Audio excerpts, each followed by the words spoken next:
Sorry, আমার network প্রবলেমের কারণে তোমাদের একটু কী বলে ভৌতিক ব্যাপার স্যাপার ঘটে যাচ্ছিল, একটু নেটওয়ার্ক প্রবলেম হচ্ছিল, সরি ফর দ্যাট। এখন আবার ক্যামেরা চলে আসছে, এখন দেখি আমাকে আবার একটু fair and lovely, glow and lovely এইসবের মতো দেখা যাচ্ছে। যাই হোক, একটু আগে লাইটের কোনো প্রবলেম হচ্ছিল আই থিঙ্ক। এখন আই থিঙ্ক তোমরা আমাকে আবার দেখতে পাচ্ছ এবং শুনতে পাচ্ছ। একটু কমেন্ট করে জানাও আবার সব কিছু ঠিক আছে কিনা। একটু হ্যাং করেছিল পুরো সিস্টেমটা, সরি ফর দ্যাট। আমরা এই প্রশ্নটার উত্তর দেখছিলাম। এই প্রশ্নটা খুব মজার একটা প্রশ্ন, যে জলীয় বাষ্পের, দেখো প্রশ্নটা আমি একটু বড় করে সবাইকে দেখাচ্ছি। বায়ুতে জলীয় বাষ্পের পরিমাণ বৃদ্ধি পেলে বায়ুর মণ্ডলের চাপ কমে কেন? এখন মনে হইতে পারবে জলীয় বাষ্প বাড়তেছে বায়ুতে, তাহলে চাপ তো বাড়ার কথা, বাড়তেছে না কেন, ঘটনাটা কি? তাই এটার খুব সহজ সমাধান আছে, বুঝিয়ে বলতেছি তোমাদের। দেখো বেসিক্যালি জলীয় বাষ্প, তোমাদের এটা বড় করে দেখাচ্ছি, লেখাটা স্ক্রিনশট নিয়ে নিলে বুঝে যাবা। জলীয় বাষ্প বায়ু অপেক্ষা হালকা হওয়ায় বায়ুতে জলীয় বাষ্পের পরিমাণ বৃদ্ধি পেলে বায়ুমণ্ডলের চাপ তো কমবেই, কারণ বায়ু কমিয়ে তুমি হালকা জিনিস দিয়ে দিচ্ছ। মনে করো, তুমি একটু চিন্তা করে দেখো ঘটনাটা কী হচ্ছে। তুমি মনে করো লোহার পরিবর্তে শোলা নিয়ে লোহার জায়গায় শোলা ধরে দিছো, এখন তাহলে কী হবে? ঘনত্ব আসলে কী হবে? ওই ওই লোহা যে পরিমাণ ভারী লাগতো তোমার কাছে, কিন্তু শোলা ওই পরিমাণ ভারী লাগবে না। তো শোলার রিপ্লেস করে যদি তুমি লোহা আনতা, তাহলে বেশি ভার পারতো। জলীয় বাষ্প আসলে নর্মালি বায়ুর তুলনায় হালকা হয়, এই কারণে তুমি জলীয় বাষ্প বাড়িয়ে, বায়ু কমে দিয়ে জলীয় বাষ্প বাড়ায় দিলে যে ঘটনা ঘটবে সেটা হলো আমাদের চাপটা কমে আসবে। সো এই কারণে আমরা বলি বায়ুতে জলীয় বাষ্পের পরিমাণ বৃদ্ধি পেলে বায়ুমণ্ডলের চাপ কমে যায়। এত যদি বুঝে যায় থাকে, তাহলে আমরা আজকের মেইন টপিকে চলে আসবো। তোমরা একটু আমাকে জানাও আমার কথা শুনতে পাচ্ছ কিনা, একটু একটু জানাও। আমার বিট রেট এখানে লো দেখাচ্ছে, ফ্রেম রেটও লো দেখাচ্ছে, এখন ঠিক আছে কিনা? ফ্রেম রেট 10 হয়ে গেছে, মানে হইলো হ্যাং করার কথা। তোমরা একটু কমেন্ট করে জানাও আমার কথা শুনতে পাচ্ছ কিনা। আর্দ্রতা আজকে শুরু করব কিনা সেটাও চিন্তার ব্যাপার। যদি তোমরা না শুনতে পারো বা না দেখতে পারো, তাহলে আর্দ্রতা শুরু করা যাবে না। আচ্ছা, আমি একটু নিজে চেক করি কি অবস্থায় আছে। তোমরা যারা আছো কেউ কমেন্ট করে জানাও আমার কথা শুনতে পাচ্ছ কিনা এবং মুভমেন্ট ঠিক মতো দেখতে পাচ্ছ কিনা।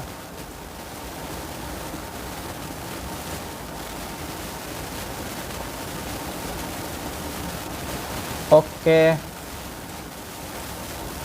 কেউ এখন কমেন্ট করতে পারো নাই।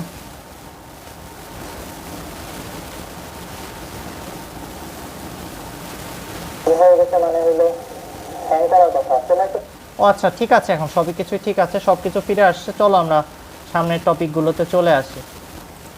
আজকে অত্যন্ত মজার একটা টপিক পড়বো, সেটাকে বলা হয় শিশিরাঙ্ক।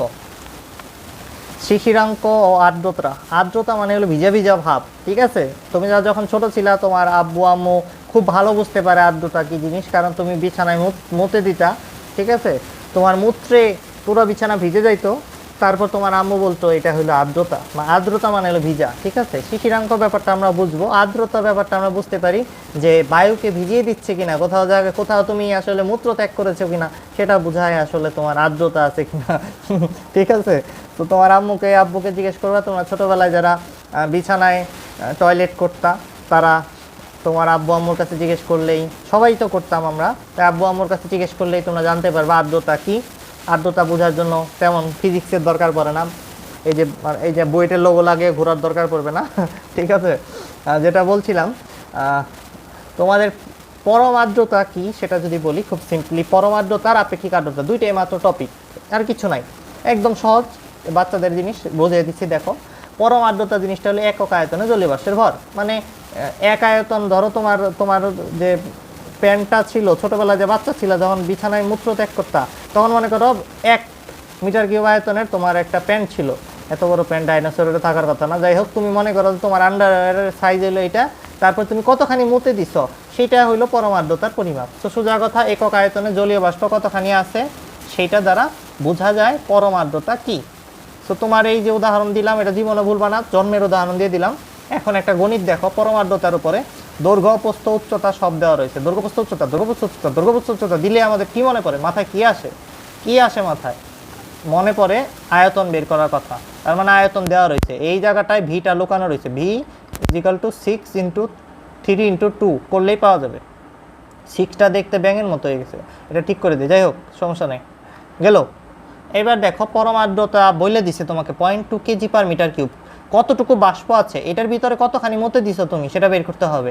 এটা মনে করো তোমার সেই যে ন্যাপকিন, বেবি প্যান্ট, ছোটোবেলায় যেটা পরে ঘুরে বেড়াতে তুমি, তোমার জন্মের ড্রেস, সেই তোমার জন্মের পোশাকের সাইজ দেওয়া রয়েছে। এবার তুমি কতখানি মূত্র ত্যাগ করেছো এটার ভিতরে সেটা বের করতে বলছে। আসলে বেসিক্যালি ভিতরে কতখানি বাষ্প আছে সেটা বের করতে বলছে। আমাদের এই যে পরম আর্দ্রতা এটা দেওয়া রয়েছে, মানে m/v দেওয়া রয়েছে। m/v কত? এই যে এত, 0.2 কেজি। সো আমরা সবই জানি m/v দেওয়া রয়েছে মানে রো দেওয়া রয়েছে, যেটাকে রো লেখা হয় পরম আর্দ্রতাকে অনেক বইয়ে তোমরা রো হিসেবে দেখবা। রো যদিও ডেনসিটি বা ঘনমাত্রা বোঝায় পদার্থবিজ্ঞানে, বাট তোমরা শিশিরাঙ্ক আর আর্দ্রতা এই চ্যাপ্টারে পরম আর্দ্রতাকে রো দ্বারা প্রকাশ করে, গ্রিক সিম্বল। সো রো এর পরিবর্তে 0.2 বসাইলাম, এমটা বের করতে হবে, আর আয়তনটা বসিয়ে দিছি এইটা এইটা এইটাই, তিনটারে গুণ করে দিছি, খুন করি নাই কিন্তু, এই গুণ করে দিছি। সবাই কি বুঝতে পারতেছো তোমরা? ব্যাপারটা খুব সহজ ছিল।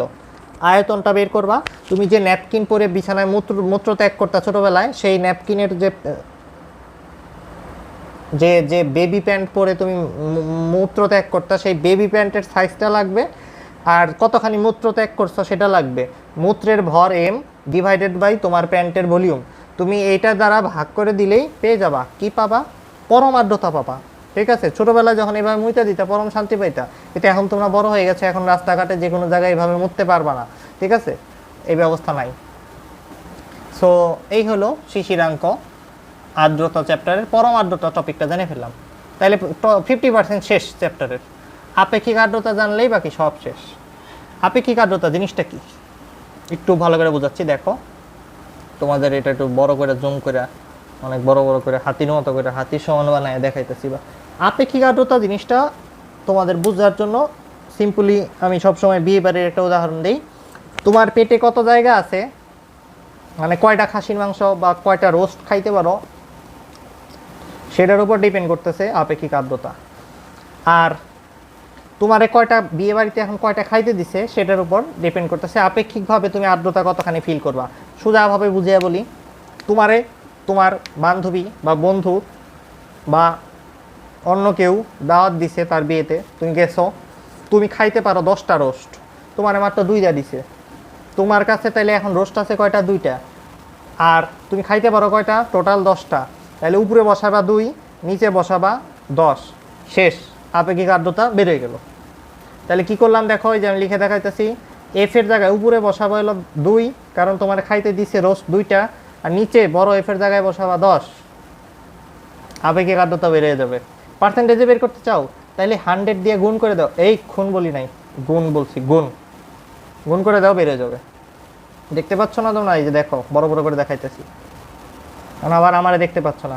কিছু কিছু মেয়েরা আছে শুধু আমার দেখার জন্য ক্লাসে আসছে, আর কিছু কিছু ছেলেরা আছে যারা ওই যে আমি যে সমস্ত অশ্লীল কথাবার্তা বলবো সেগুলো শোনার জন্য আসছে, সেটা আমি জানি, সমস্যা নাই, কিন্তু তার মধ্যে দিয়ে পড়া হয়ে গেলেই হইল। আচ্ছা শোনো, এই এফ এর মানে হইল আছে কতখানি, আর এই এফ এর মানে হইল কতখানি খেতে পারে। তুমি টোটাল খাইতে পারতা হইল 10টা রোস্ট, তোমাকে বিয়ে বাড়িতে 2টা রোস্ট দিছে, তাইলে 2/10 হবে আপেক্ষিক আর্দ্রতা, শেষ। এইটা রোস্ট দিয়ে আমি আসলে কি বোঝাচ্ছি সেটা বলবো, সমস্যা নাই, শান্ত হও, আগে বুঝে ফেলো, তারপরে বাকি জিনিসও বুঝতে পারবা। আপেক্ষিক আর্দ্রতা আসলে আছে ডিভাইডেড বাই খেতে পারে, এই জিনিসটা বোঝায়। এখন বায়ুর ক্ষেত্রে আপেক্ষিক আর্দ্রতা কি? তোমার পেটের ক্ষেত্রে আপেক্ষিক আর্দ্রতা তো তোমরা বুঝছো যে যতখানি খাইতে পারো তার তুলনায় কতখানি দেওয়া আছে সেটা মেজার করা হইতেছে। যদি 100% আপেক্ষিক আর্দ্রতা আসে তোমার পেটের, তার মানে হইলো তুমি 10টা খাইতে পারো। তোমার বান্ধবী বা বন্ধুর বিয়েতে গিয়ে তুমি দেখছো তোমাকে 10টাই রোস্ট দেওয়া হয়েছে, তাইলে তোমার পেট একদম স্যাটিসফাই হয়ে যাবে। এটাকে আর্দ্রতা বিজ্ঞানের হিউমিডিটির ভাষায় বলা হয় স্যাচুরেশন কন্ডিশন, বা কি বাংলা কি কেউ একজন লিখে দাও তো, ভুলে গেলাম তো, সম্পৃক্ত অবস্থা, হ্যাঁ মনে পড়ছে। সো 3টা অবস্থার কথা বলি। তোমার পেটে জায়গা আছে হইলো 10টা রোস্ট খাওয়ার, তোমারে 5টা রোস্ট দেওয়া হইলো, তাইলে পেটে আরও খিদা থেকে যাবে, ঠিক আছে? এটাকে বলা হয় অসম্পৃক্ত অবস্থা। কথাটা সবাই লিখে নাও, অসম্পৃক্ত অবস্থা। যারা ইংলিশ ভার্সনের আছো তারা লেখো, যারা ইংলিশ মিডিয়াম বা ভার্সন যাই আছো নাই আছো তারা লেখো আনস্যাচুরেটেড কন্ডিশন। আর যারা বাংলায় আছো তারা অসম্পৃক্ত অবস্থা লেখো। আর যদি তোমার পেটে 10টা রোস্ট আটে, তোমার 10টাই দেওয়া হয়, তাহলে পেট একদম ভরে গেছে, এটাকে বলা হয় সম্পৃক্ত অবস্থা। সম্পৃক্ত অবস্থা। পাশে লেখা রয়েছে, দেখতে পারতেছো 2 নম্বর লাইনটা। সবার শেষে যদি তোমার একদম আদর যত্ন করে, তুমি মনে করো জামাই বিয়ে করতে তুমি গেছো, তোমার ঠুইসা ঠুইসা খাওয়াইতেছে, খাবি না গেলে খা, সমানে খা, তোমার যদি এইভাবে করে খাওয়ায় তাইলে তুমি আসলে 10টার বেশি খাওয়াই দিবে। তোমারে ধরো তুমি খাইতে পারো 10টা, 15টা রোস্ট খাইতে দিছে, তাইলে তোমার পেট এখন খুব স্যাচুরেটেড হয়ে এখন ফাইটে যাওয়ার অবস্থা হয়েছে, তোমার এখন ওই যে কি যেন বলে অ্যান্টাসিড খাওয়া লাগবে। এই অবস্থা যদি পৌঁছে যাও এটাকে বলা হয় অতিপৃক্ত অবস্থা। অতি হয়ে গেছে ব্যাপারটা, বুঝতে পারছো? অতিপৃক্ত অতিপৃক্ত অবস্থা। আর কিছু কিছু কেসে এই ক্ষেত্রে অর্ধক্ষেপও পড়তে পারে। মানে অর্ধক্ষিপ্ত হওয়ার মানে হইলো, বায়ুর জগতে এই জিনিসটার মানে হইলো বায়ুতে যতখানি জলীয় বাষ্প ধারণ ক্ষমতা আছে সেটার থেকে কম থাকলে আমরা অসম্পৃক্ত বায়ু বলবো। আর যদি বায়ুতে যে পরিমাণ ধারণ ক্ষমতা আছে ওই পরিমাণ জলীয় বাষ্পই থাকে, 10 আছে 10ই দেওয়া হয়েছে 10 গ্রামই, তাইলে তুমি এটাকে বলবা সম্পৃক্ত বায়ু। আর বায়ুরে যদি আরও বেশি যতখানি খাইতে পারে পানি ততখানি বেশি তুমি দিয়ে ফেলো। ছোটোবেলা ডাইপার পড়ছো যখন, তখন তুমি যদি 2বার 3বার 4বার মুততা তাইলে সমস্যা ছিল না। তুমি যদি 10 বার 20 বার 40 বার, অনেক বাচ্চা আছে এত মুতে যে ডাইপারের থেকে বের হয়ে যায় মুত, তার মানে হইলো ডাইপারটা তখন অতিপৃক্ত অবস্থায় আছে। ডাইপারের অতিপৃক্ত অবস্থায় মুত বা মূত্র বা ইউরিন আটতেছে না, ডাইপার থেকে বের যাবে এখন, এটা হলো অতিপৃক্ত অবস্থা। সবাই বুঝতে পারতেছো আমার কথাটা? বায়ুর ক্ষেত্রে এটা ব্যাপারটা বোঝার জন্য বলি, বায়ুতে ধরো 10 গ্রাম জলীয় বাষ্প ধারণ ক্ষমতা আছে, তুমি 12 গ্রাম দিলে কি হবে?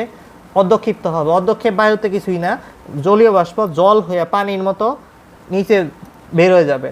সো তরলীকৃত অবস্থায় চলে আসবে, জলীয় বাষ্পটা জলই হয়ে যাবে বেচারা, বায়ু আর ধরে রাখতে পারবে না। বুঝতে পারছো? সবাই বুঝতে পারছো তো? ডাইপার তো সবাই ছোটবেলায় পড়ছো, সব বুঝবা না কেরে, সবাই বুঝার কথা। এই যে লেখো, এবার এত কিছু লেখার পরে আপেক্ষিক আর্দ্রতা কথাটার বৈজ্ঞানসম্মত, গণিতসম্মত, যুক্তিসম্মত যদি কোনো কথা বলি সেটা হবে, আপেক্ষিক আর্দ্রতা জিনিসটা হলো আপেক্ষিকভাবে বায়ুর জলীয় বাষ্পর ধারণ ক্ষমতাটা বোঝার চেষ্টা করতেছি আমরা। যেই কন্ডিশনে আছে, টোটাল যা খাইতে পারে তার থেকে এখন এখন কি অবস্থায় আছে বায়ুটা, কতখানি আর্দ্রতা আছে বায়ুতে, সেটা বোঝার জন্য এই প্যারামিটারটা, এই আর নামের প্যারামিটারটা ইউজ করতেছি। আর এর উপরে ছোট এফ, নিচে বড় এফ বসানো হয়েছে, ছোট ভাই বড় ভাই। ছোট ভাই মানে হলো আছে কতখানি সেটা, বড় ভাই মানে হলো টোটাল কতখানি অ্যাবজর্ব করতে পারে সেই পরিমাণটা বসাইতে হয়। এই দুইটা জিনিস বের করার জন্য অনেক অশ্লীল কথাবার্তা লেখা আছে বইয়ের মধ্যে, কিছু ভুলও লেখা আছে। আমি তোমাদের এখন বুঝাবো কি কি ভুল আছে বইয়ের মধ্যে, এগুলো দেখো চুপচাপ নোট করে নাও। আচ্ছা আমি একটু দেখি আমাদের লাইভটা যে চলতেছে, এটা চলতেছে কিনা, বন্ধ হয়ে গেছে, কি হয়ে গেছে কেরা জানে। আমার মনে হইতেছে তোমরা কোনো কেউ দেখতে পাচ্ছ, লাইভ চলতেছে এখনো, তাই আমার কথা বলতে হবে। চলো কথা বলি। আচ্ছা দেখো, এই আপেক্ষিক আর্দ্রতা বের করার জন্য আমাদের যে দুইটা সূত্র আছে, সেটার একটাই সূত্র, আছে ডিভাইডেড বাই খেতে পারে ইন্টু 100। এটার দুইটা ফরম্যাটে লেখা যায়। টি তাপমাত্রায়, মানে বায়ুতে যে তাপমাত্রা আছে সেই তাপমাত্রায় উপস্থিত জলীয় বাষ্পের ভর, মানে আছে কতখানি, ভর বা চাপ উপরে বসাবা নিচে বসাবা। টি তাপমাত্রায় বায়ুকে সম্পৃক্ত করার পর টোটাল যে জলীয় বাষ্পের চাপ হয়, মানে টোটাল যা খাইতে পারে সেটার চাপ বা ভর বসাবা। তুমি চাপ আর ভর যেহেতু সমানুপাতিক হয়, এই যে কথাটা মনে রাখবা, চাপ আর ভর সমানুপাতিক, তাই তুমি উপরে চাপ বসাইলে নিচে চাপ বসাইলে কাটাকাটি যায় একই থাকবে, সমস্যা নেই। আর উপরে ভর নিচে ভর বসাইলেও সমস্যা নেই। নিচে ভর উপরে চাপ এই কথা বসায় না, মানে নিচে গরু উপরে ছাগল বসাই দিও না, এই কাজ করা যাবে না। ভর বসাও চাপ বসাও, সূত্র কাজ করবে, কিন্তু চাপ আর ভর দুইটা একবারে বসাই দিও না, ঠিক আছে? টি তাপমাত্রায় উপস্থিত জলীয় বাষ্পের ভর তুমি মাপতে পারলা না ধরো, তাহলে তুমি এক কাজ করতে পারো, শিশিরাঙ্কে নিয়ে যাও, বায়ুটারে শিশিরাঙ্কের তাপমাত্রা নিয়ে গেলে সম্পৃক্ত জলীয় বাষ্পের চাপ হবে যা, আর এইটা দুইটা একই হবে। আমি কি বললাম কথাটার প্রমাণ একটু পরে বুঝতে পারবা, শিশিরাঙ্ক কারে বলে সেটা বুঝতে পারলেই বুঝতে পারবা। এই দুইটা জিনিস সমান হবে, মানে আমি বলতে চাচ্ছি বায়ুর তাপমাত্রা মনে করে আজকে ধরো 40°C তাপমাত্রা আছে, তোমার ঘরের তাপমাত্রা, তোমার খুব গরম লাগতেছে, বেচারা তুমি, তোমার খুব কষ্ট লাগতেছে, তোমার ঘাম যাইরে বাইরে যাচ্ছে, সব ঝামেলা হইতেছে, তুমি এখানে আসো। এই 40°C তাপমাত্রায় কিছু বায়ু আছে, জলীয় বাষ্প আছে, তোমার এখন বায়ুর মধ্যে যে জলীয় বাষ্প আছে সেইটার তুমি ভর বের করে উপরে বসাইতে পারো, অথবা তুমি এই তাপমাত্রাটাকে চেঞ্জ করে শিশিরাঙ্কে নিয়ে যায় ওই স্থানের বায়ুর তাপমাত্রা বের করতে পারো। তুমি দুইটা যে কোনো একটা করো, সমস্যা নাই। তুমি উপরের এই অংশটাই ছোট এফ বের করে ফেলতে পারলা। ছোট এফ বের করার দুইটা কায়দা আছে, টি তাপমাত্রায় উপস্থিত জলীয় বাষ্প মাপো, অথবা তোমার যে জায়গায় আসো তোমার রুমের তাপমাত্রাটাকে শিশিরাঙ্কে নিয়ে যাও, তারপর সম্পৃক্ত বাষ্পের চাপ মাপো। দুইটার একটা করলেই তুমি ছোট এফ পাওয়া যাবা, ছোট এফ পাওয়া যাবা। সবাই বড় বড় করে লিখে রাখো, ছোট এফ পাওয়ার উপায় দুইটা, একটা হলো টি তাপমাত্রায় বা বায়ুতে উপস্থিত, মানে এখন বর্তমান বায়ুতে যে তাপমাত্রা আছে সেই তাপমাত্রায় উপস্থিত জলীয় বাষ্পের চাপ বা ভর উপরে বসাবা, তাইলে এফ পাওয়া যাবা। আর শিশিরাঙ্কে নিয়ে গেলে যে সম্পৃক্ত বাষ্পচাপ থাকবে সেটা আর এটা একই জিনিস। এই দুইটা জিনিসই আসলে এফ বের করার দুইটা উপায়। আরেকটা উপায় হলো নিচের জিনিসগুলা, মানে খেতে পারে টোটাল ক্যাপাসিটি বের করার দুইটা উপায় আছে। টি তাপমাত্রায় বায়ুকে সম্পৃক্ত করার জন্য যতখানি জলীয় বাষ্প লাগে সেটার ভর মাপো, বা অতখানি জলীয় বাষ্পের দ্বারা কতখানি চাপ সৃষ্টি হচ্ছে সেটা মাপো, তাইলে তুমি নিচে কতখানি খেতে পারে সেটা বের করতে পারবা।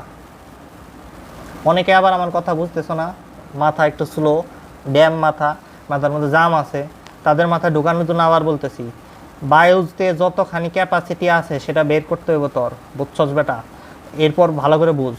টি তাপমাত্রায় বায়ুতে, মানে তোর বাসার রুমের তাপমাত্রা হইলো 30°C, তোরে হনে বের করতে কইছে, গ্রামের ভাষায় বলতেছি, তোরে হনে বের করতে বলছে যে 30°তে বায়ু কতখানি খাইতে পারে, টোটাল বায়ুটা কতখানি জলীয় বাষ্প নিতে পারবে, সেই জিনিসটার চাপ অথবা ভর নিচে বসাইলেই এই বড় বের হয়ে গেল। এটাকে অন্যভাবে বলা যায় যে বায়ুর তাপমাত্রায় সম্পৃক্ত জলীয় বাষ্পের চাপ বসাইতে হবে। বায়ুর তাপমাত্রায় যদি সম্পৃক্ত করি বায়ুটারে, খাওয়ায় পানি খাওয়ায়, তাহলে টোটাল যতখানি ক্যাপাসিটি আছে সেই অনুযায়ী তো সে খাবে, খাওয়ার পর সম্পৃক্ত হয়ে যাবে, তো ওইটার চাপ বের করেও নিচে বসাই দিতে পারি, কোনো সমস্যা নাই। সো বায়ুর তাপমাত্রায় বায়ুকে সম্পৃক্ত করার জন্য প্রয়োজনীয় টোটাল যে জলীয় বাষ্পটা লাগতে পারে সেই সমস্তটা যোগ করে ভর নিচে বসাবো বা চাপ নিচে বসাবো, অথবা বায়ুরে সম্পৃক্ত করে সেই সম্পৃক্ত বাষ্পের ভর বা চাপ নিচে বসাবো। দুইটা একই কথা, দুইটারে দেখতে একটু ভিন্ন লাগতেছে, যে বায়ুর তাপমাত্রায় বায়ুকে সম্পৃক্ত করার পর জলীয় বাষ্পের ভর আর চাপ লাগবে, অথবা বায়ুর তাপমাত্রায় সম্পৃক্ত জলীয় বাষ্পের চাপ লাগবে। দুইটা কথা একই, কিন্তু একটু ভিন্ন স্টাইলে লেখা থাকে। এখন বইয়ের মধ্যে কি ভুল আছে, তোমার যে বইয়ের মধ্যে তো সবই ভুল থাকে। বউর ভুল ধরতে খুব ভালো লাগে, নিজের বউর ভুল ধরতে খুব ভালো লাগে, অন্যের বউর ভুল কোনো ভুলই মনে হয় না, অন্যের বউ খুব সুন্দর লাগবে, ঠিক আছে? নিজের যে বই আছে এটার মধ্যে এই কথাটা নাই, আপনারা আপনাদের বইয়ের মধ্যে কাইটা বড় করে এই কথাটা লিখে রাখবেন। শিশিরাঙ্কে নিয়ে গেলে সম্পৃক্ত জলীয় বাষ্পের চাপ হবে, এখানে শিশিরাঙ্কে সম্পৃক্ত জলীয় বাষ্পের চাপ লেখা আছে, বইয়ের কথাটা অত ভালোভাবে লেখা নাই। এরপর এই কথাটাও তো আপনাদের বইয়ে লেখা নাই, টি তাপমাত্রায় বায়ুকে সম্পৃক্ত করার পর, এই কথাটা আপনাদের বইয়ের মধ্যে নাই। আপনারা সবাই যারা ইংরাজি বই দেখে নকল করে আপনাদের বইয়ের রাইটাররা বাংলায় লেখে, গাঁজা গুজা খায়, গাঁজায় টান দিয়ে আসে, তারপর লেখে বই, এই সমস্ত বইয়ের লেখকরা এই ধরনের কথা লিখতে পারে না। এই যে আমি স্লাইডটা দেখাইতেছি, এই লেখাটা আপনার বইয়ে আপনারা সবাই লিখে নেবেন দয়া করে বইয়ের যে লেখাটা আছে নিচে এটাকে খেচাং করে কাটা দিবেন, কাটা দিয়ে এই কথাটা আমি যেটা লিখে রাখছি নিচে এটা লিখবেন। আপনাদের বইয়ে এই কথা লেখা নাই, আপনাদের বই লেখা আছে টি তাপমাত্রায় সম্পৃক্ত প্রয়োজন, মানে বায়ুকে সম্পৃক্ত করতে প্রয়োজনীয় জলীয় বাষ্পের চাপ লেখা আছে। কোনো দিক দিয়ে বাংলার কোনো ব্যাকরণ দিয়ে এই কথাটা সঠিক না।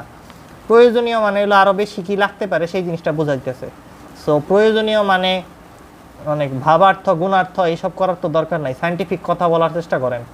আপনারা যারা বই টই লিখতেছেন গাঁজা গুজা খায়া, তাদের বলবো এই কথাটাই যে আমি লিখে দিছি এই কথাটা আপনাদের বইয়ের মধ্যে ছাপাই দেন, সিল মাইরা লাগাই দেন, যাই করেন নাই করেন, বাচ্চাদের ভুল শেখায়েন না দয়া করে। আমি অনেক ভিডিও বানাইছে অনেক মানুষজন, তাদেরও দেখছি তারাও এই সমস্ত কথা লেখে। টি তাপমাত্রায় বায়ুকে সম্পৃক্ত করতে প্রয়োজনীয় জলীয় বাষ্পের চাপ, ওই কথাটা ভুল। এই যে কথাটা লেখছি এটা সঠিক, ওই কথাটা বললে ছাত্রছাত্রীরা বুঝবে না কিছুই, লজিক্যাল ফেলাসিতে ভুগাইতেছেন বলাবানদের আপনারা। সবাই যদি আমার কথা বুঝে যায় থাকো, ঠিক আছে? তাইলে তাহলে কি করবো, অঙ্ক করি চলো একটা। অঙ্ক করার দরকার নেই, সরি, অঙ্ক করার থেকে গুরুত্বপূর্ণ কিছু ব্যাপার আছে, বলি, বুঝিয়ে বলি, দেখো। আচ্ছা তোমরা আমার দেখে নাও, অনেক মেয়ে আছে খালি আমার দেখার জন্য আসছে। দেখো দেখো, আচ্ছা দেখা যদি শেষ হয়ে থাকে, এখন আমার ফেসে ক্যামেরার ডার্ক মোডে আছে, মানে ক্যামেরা সঠিকভাবে কাজ করতেছে না। এই পাশ থেকে এমনি ধরলে কাজ করবে কিনা কে জানে। আচ্ছা, 3টা বাক্স আঁকবো এখন। 3টা বাক্সে 3টা কন্ডিশন দেখলে তোমরা বুঝতে পারবা শিশিরাঙ্ক কি। শিশিরাঙ্ক বুঝতে পারলে তোমাদের জীবন ধন্য হয়ে যাবে, কারণ এই চ্যাপ্টারের সব থেকে গুরুত্বপূর্ণ টপিক। দেখো 3টা বাক্স আঁকছি। প্রথম বাক্সের মধ্যে, প্রথম রুমের মধ্যে জলীয় বাষ্প আসে 8 গ্রাম, খাইতে পারে বায়ু টোটাল নিতে পারে হলো 10 গ্রাম। তাইলে এখন 8 গ্রাম যেহেতু আছে এই জায়গায় 30 ডিগ্রিতে, বায়ুটা যে আছে এই বায়ুটা, এই যে 8 গ্রাম যে বায়ু আছে, 8 গ্রাম যে বায়ু আছে, গ্রাম শহর বলি নাই, গ্রাম, 8 গ্রাম যে বায়ু আছে, সেটার যে চাপ সেটা হলো অসম্পৃক্ত বাষ্পচাপ। কি চাপ? অসম্পৃক্ত বাষ্পচাপ। কারণ 8 গ্রাম আছে, 10 গ্রাম নাই তো, কম আছে, তাহলে বায়ুটা অসম্পৃক্ত আছে, এটার চাপে অসম্পৃক্ত বাষ্পচাপ বলবো। এইবার বাইরের থেকে 2 গ্রাম নিয়ে আসলাম, টোটাল 10 গ্রাম বানিয়ে দিলাম। এইবার যা খাইতে পারে তাই আছে, তাইলে এই বায়ুর যে চাপ সেটাকে সম্পৃক্ত বাষ্পচাপ বলবো। আর এটা অবশ্যই আগেরটার থেকে বেশি চাপ হওয়ার কথা, জলীয় বাষ্প বাড়ছে, বায়ুর চাপ না, বাষ্পচাপ। এটা 25 মিলিমিটার এইচজি, ধরো বাড়ছে, 25 আসলো কোথা থেকে ভাই? আর আন্তাজে বসাইছি, যা মন চায় বসা, কোনো সমস্যা নেই। জলীয় বাষ্প আছে 8 গ্রাম, খেতে পারে 8 গ্রাম। এই ঘটনা ঘটলো কেমনে? একটু আগে দেখো, এই জায়গার বায়ুতে 10 গ্রাম খাওয়ার ক্যাপাসিটি ছিল। এইবার কি হইলো এমন যে এটার খাওয়ার ক্যাপাসিটি কমে গেছে? বায়ুর কি রোগ হয়েছে? পেট খারাপ হয়েছে? খাইতে পারতেছে না? পেট খারাপ হইলো কেমনে? নিশ্চয়ই তাহলে জামাল গোটা খাওয়ানো হয়েছে। বায়ুর যে এই যে বায়ু দূষণের সমস্যা হইতেছে, এটার ঘটনাটা কি? 10 গ্রাম খাইতে পারতো, সেটা 8 গ্রাম খাইতে পারতেছে। এটার কারণ হইলো তাপমাত্রাটা কমিয়ে 20 ডিগ্রিতে নিয়ে যাওয়া হয়েছে, এবং 20 ডিগ্রিতে নিয়ে যাওয়াতে বায়ু তাতে উপস্থিত 8 গ্রাম যে ছিল সেটা দ্বারাই সম্পৃক্ত হয়ে গেছে। এই যে ঘটনাটা, এটাকেই বলা হয় শিশিরাঙ্কে নিয়ে যাওয়া। মানে শিশিরাঙ্ক হইল সেই তাপমাত্রাটা, এই যে 20 ডিগ্রি হলো সেই তাপমাত্রাটা যে তাপমাত্রায় বায়ু তাতে উপস্থিত জলীয় বাষ্প দ্বারাই স্যাটিসফাইড হয়ে গেছে, সম্পৃক্ত হয়ে গেছে। কথাটা আবার বলতেছি, বিয়ে বাড়িতে গেলে যখন তোমার অনেক মিষ্টি টিষ্টি খাইতে দেয়, তখন তুমি হয়তো 10টা রোস্ট খাইতে পারো, কিন্তু বিয়ে বাড়িতে তোমার অনেক মিষ্টি টিষ্টি খাওয়া হয়েছে, এই কারণে তুমি এখন 8টা রোস্ট খাইতে পারতেছো। তাইলে এখন তোমার 8টা রোস্টই দেওয়া হইলো, যা খাইতে পারো তাই দেওয়া হইলো। তাইলে তোমার কি হয়ে যাবে? ফুল পেট ভরে যাবে। তোমাকে যে মিষ্টিগুলো খাওয়ানো হইলো ওইটাই হলো শিশিরাঙ্কে নিয়ে যাওয়া হয়েছে। এই যে বিষ, এটা হলো শিশিরাঙ্ক। শিশিরাঙ্ক হলো সেই তাপমাত্রা যেই তাপমাত্রায় শিশিরাঙ্ক হলো সেই তাপমাত্রা যেই তাপমাত্রায় শিশিরাঙ্ক হলো সেই তাপমাত্রা যেই তাপমাত্রায় বায়ু তাতে উপস্থিত জলীয় বাষ্প দ্বারা সম্পৃক্ত হয়ে যাবে। মানে যা আছে তাই নিয়ে শত্রুর মোকাবেলা করতে হবে না, ভাষণ দিতেছি না। মানে ব্যাপারটা হইলো যা আছে জলীয় বাষ্প সেইটা দিয়েই পেট ভরে যাবে বায়ুর। যে তাপমাত্রায় ভরবে, এই ঘটনাটা যে তাপমাত্রায় ঘটবে ওইটাকে বলা হয় শিশিরাঙ্ক। সবাই বুঝতে পেরেছো শিশিরাঙ্ক জিনিসটা কি? শিশিরাঙ্ক হইল সেই তাপমাত্রা যে তাপমাত্রা নিয়ে গেলে বায়ু যা আছে তাই নিয়ে খুশি। সোজা, খুব সোজা জিনিস। তাপমাত্রা কমাইলে, ওই মিষ্টি খাওয়াইলে যেমন তোমার খিদে মিট দূর হয়ে যায়, রোস্ট খাইতে পারো না বিয়ে বাড়িতে যায়, ঠিক একই রকমভাবে বায়ুর তাপমাত্রা আস্তে আস্তে কমিয়ে কমে একটা পয়েন্টে নিয়ে গেলে বায়ু ওইখানে থাকা উপস্থিত জলীয় বাষ্প দ্বারাই সম্পৃক্ত হয়ে যায়। সো ওই তাপমাত্রাটাকে শিশিরাঙ্ক বলা হয়। সবাই বুঝছি আমরা? বাচ্চা মাসতে হো, সবাই কমেন্ট করে লেখা বুঝছি ভাই। সবাই যদি বুঝে যায় থাকি, তাহলে আরেকটা গোপন রহস্য বুঝে যাইতে হবে এখান থেকে। দেখো, একটু আগে আমরা এই 20 মিলিমিটার এইচজি 8 গ্রামের যে চাপটা, সেটাকে বলতেছিলাম 20 মিলিমিটার এইচজি। এইবার দেখো, শিশিরাঙ্কে নিয়ে গেলে 20 মিলিমিটার এইচজি চাপটাকে আমরা সম্পৃক্ত বাষ্পচাপ বলতেছি। আগে যেটা অসম্পৃক্ত বাষ্পচাপ ছিল এই 20, ওইটার এইবার সম্পৃক্ত বাষ্পচাপ বলতেছি। কারণ হইল আগে ক্যাপাসিটি বেশি ছিল, বায়ু বেশি খাইতে পারতো, কম আছে তাই আমরা ওই বায়ুটারে অসম্পৃক্ত বলতেছিলাম। কিন্তু শিশিরাঙ্কে নিয়ে গেলে ক্যাপাসিটি কমে যা বায়ুতে আছে তাই হয়ে গেছে, 8-এর সমান হয়ে গেছে। তাই একই জিনিসকে আমরা ভিন্ন নামে ডাকতেছি। শিশিরাঙ্কে নিয়ে যে সম্পৃক্ত জলীয় বাষ্পের যে চাপ, সেই একই জিনিস বায়ুর তাপমাত্রায় অসম্পৃক্ত বাষ্পের চাপ। আবার বলি, শিশিরাঙ্কে নিয়ে গেলে সম্পৃক্ত জলীয় বাষ্পটার যে চাপ দিতেছে সেটা আসলে বায়ুর তাপমাত্রায় আমার নর্মাল যে জলীয় বাষ্প ছিল অসম্পৃক্ত অবস্থায় সেটার চাপটার সমানই হবে। চাপ তো বাড়বে না, বায়ু জলীয় বাষ্প তো বাড়াই নাই, বরং আমি শিশিরাঙ্কে নিয়ে যাওয়াতে যা আছে সেটা সম্পৃক্ত হয়ে গেছে, তাতে চাপের চেঞ্জ হয় নাই, চাপ দুইটা সেমই থাকবে। তো কথা পাল্টিয়ে পাল্টিয়ে বলা হয়, একটু আগে দেখো এই কথাটাই বলা হয়েছিল, তুমি তাপমাত্রায় উপস্থিত যে জলীয় বাষ্পের চাপ বা ভর আছে সেইটার পরিবর্তে ওই জিনিসটাকে শিশিরাঙ্কে নিয়ে গেলে যে চাপ বা ভর পাচ্ছ, সেই দুইটা একই কথা, দুইটার মধ্যে কোনো পার্থক্য নাই। এই জিনিসটা এখানে লেখা হয়েছে, এই 20 আর এই 20-এর মধ্যে কোনো পার্থক্য নাই, এই 8 এই 8-এর মধ্যে কোনো পার্থক্য নাই। পার্থক্য হলো কথায়, 30 ডিগ্রিতে থাকলে ওইটারে বলতে হইতেছে অসম্পৃক্ত, আর 20 ডিগ্রিতে থাকলে ওইটারে বলতে হইতেছে সম্পৃক্ত। কারণ 20 ডিগ্রিটা হলো ডিউ পয়েন্ট। যারা ইংলিশ ভার্সনের আছো, whoever are attending the class from English medium or English version, try to understand that this is the dew point, this is the temperature in which the air would be satisfied by the কি বলবো জলীয় বাষ্প 8 KG দ্বারাই satisfy হয়ে গেছে, বা আমরা বলতে পারি যে স্যাচুরেশন পয়েন্টে চলে আসছে, because you have transferred or change the temperature from 30 degree to 20 degree. এই 20 ডিগ্রিটাই ডিউ পয়েন্ট। যে পয়েন্টে বা যে কন্ডিশনে বা যে টেম্পারেচারে তুমি দেখবা বায়ুটা তার উপস্থিত, মানে বায়ুতে উপস্থিত জলীয় বাষ্প দ্বারা স্যাটিসফাই হয়ে যাচ্ছে, সেটাকে আমরা বলবো ডিউ পয়েন্ট। ডিউ পয়েন্ট বা শিশিরাঙ্ক নিয়ে কারো প্রশ্ন থাকলে কমেন্টে করতে পারো। এই কথা দুইটা বলা হয়েছে এখানে। আবার এটার উপর একটা অঙ্ক আছে, তোমরা আবার আমার একটু দেখে নাও, তোমাদের অনেকের আত্মা জুড়ে যাবে।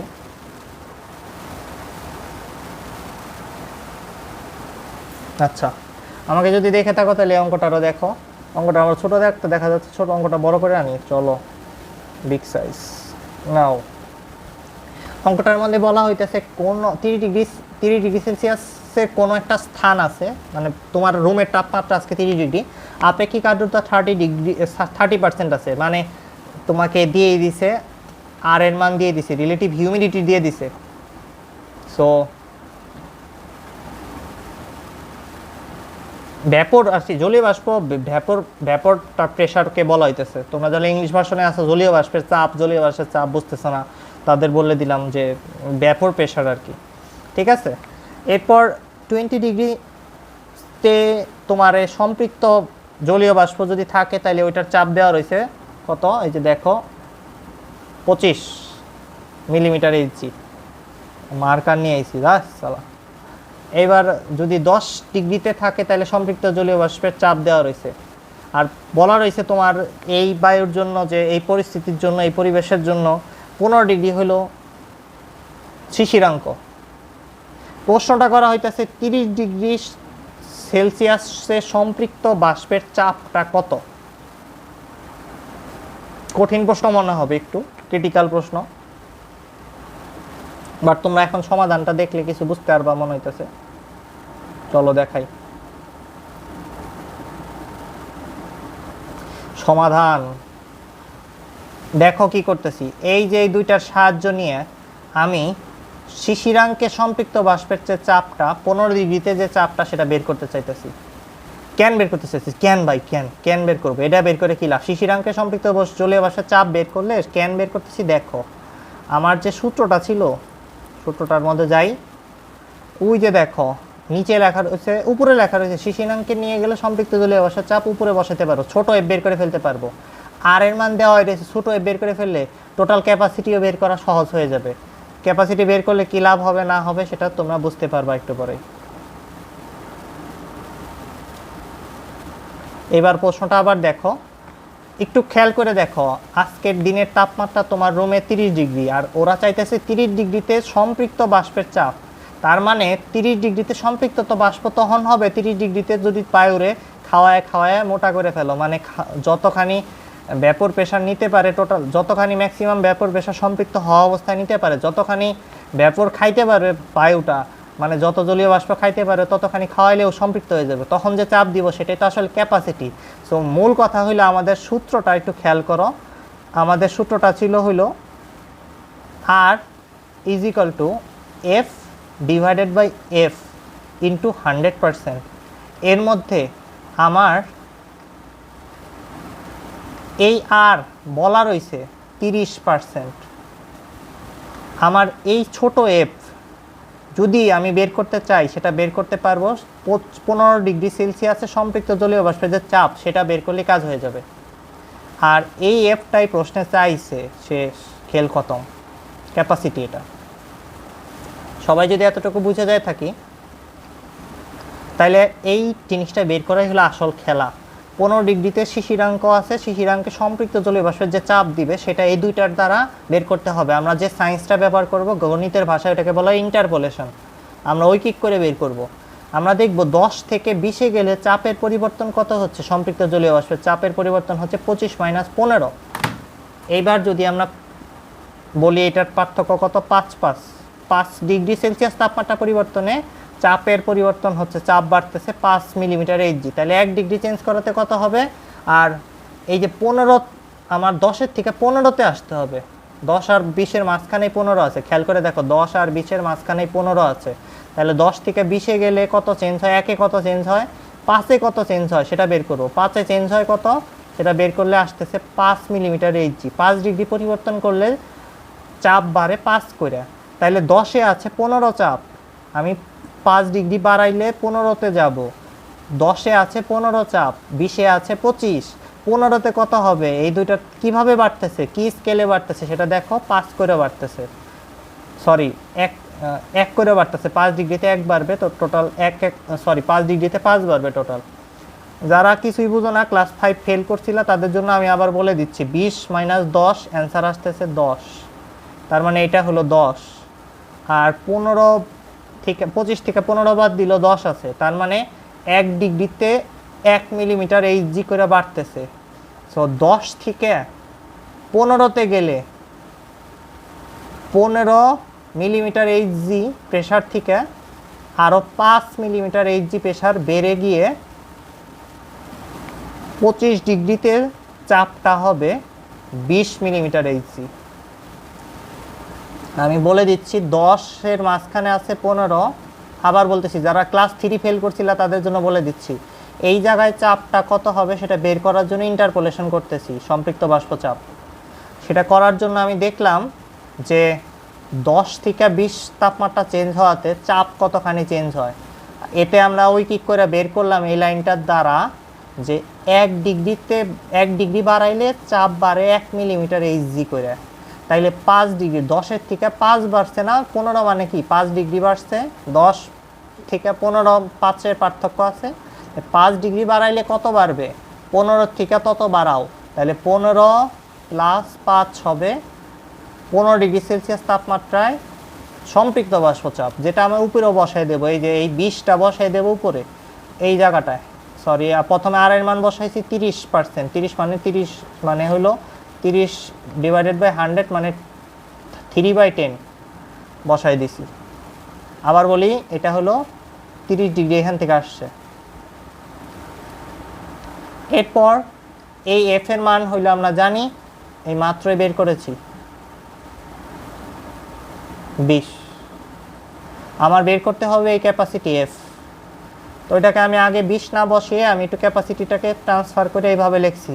তারপরে এফ এর জায়গায় এই ছোট এফ এর জায়গায় এই ছোট এফ এর জায়গায় আমি এই 20 বসাই দিছি। 20 মুছেই তো দিলাম, সাই এফ এর জায়গায় এই 20 বসাইছি। 20 আসছে কোথা থেকে, ইন্টারপোলেশন করে, ব্যাস অঙ্ক শেষ।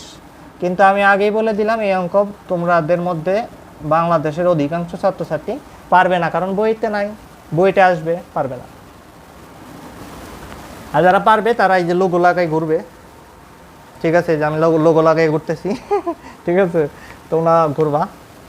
এরপর একটা বইয়ের মধ্যে একটা ভুল অঙ্ক আছে, এই যে এই অঙ্কটা।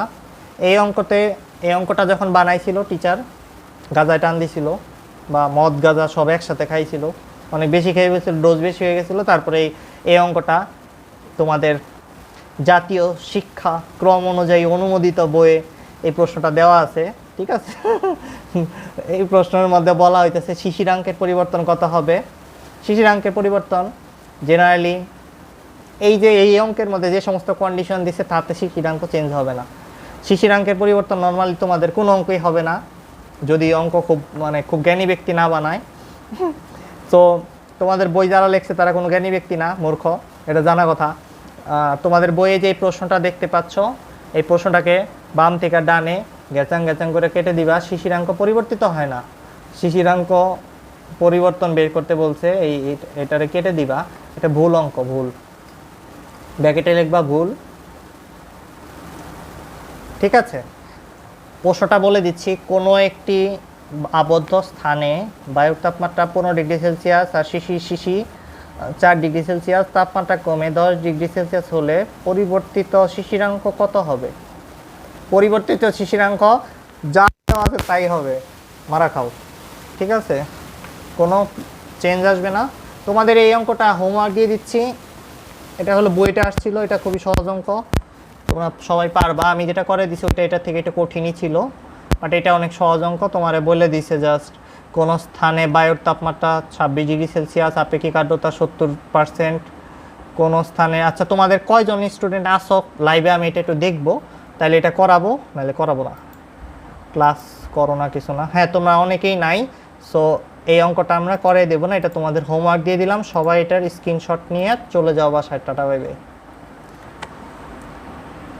ওকে, নেক্সট ক্লাসে দেখা হবে। সবাইকে খোদা হাফেজ, গুড নাইট, সব্বা খের, সবাই।